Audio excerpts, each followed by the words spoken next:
It's funny because that news broke just prior to our trip. So we left about the 25th, 26th of January, and that's when the whole problem in Wuhan in China had just started.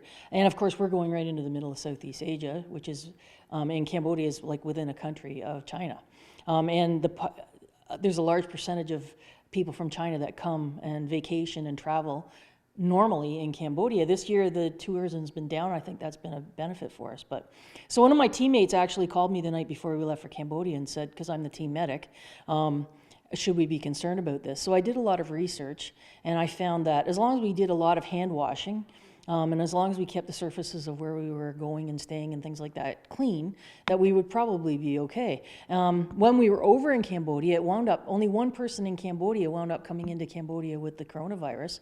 He's since been released from the hospital. There was more cases in Toronto than there was in Cambodia. So for most of the trip, we weren't concerned. We were actually feeling like we were in pretty good shape compared to most places, you know, all over the world. There's 20 countries that it was spread to. And then they let this cruise ship into Sunakville.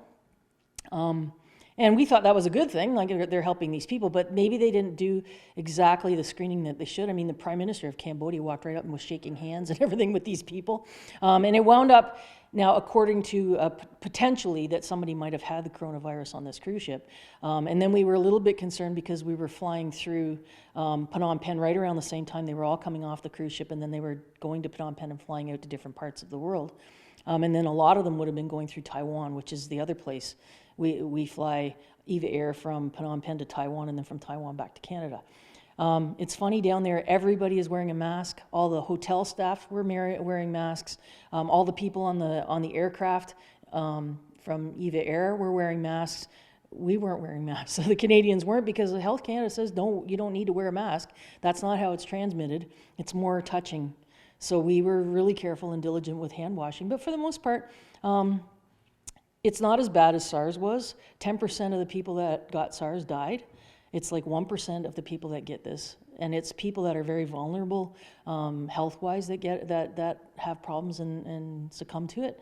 So we just really looked at the stats, and we were calm, and we didn't worry too much about it. But yes, I mean, anytime you're over there, I was more worried about travelers' issues and bug bites and things like that than I actually was a coronavirus. So.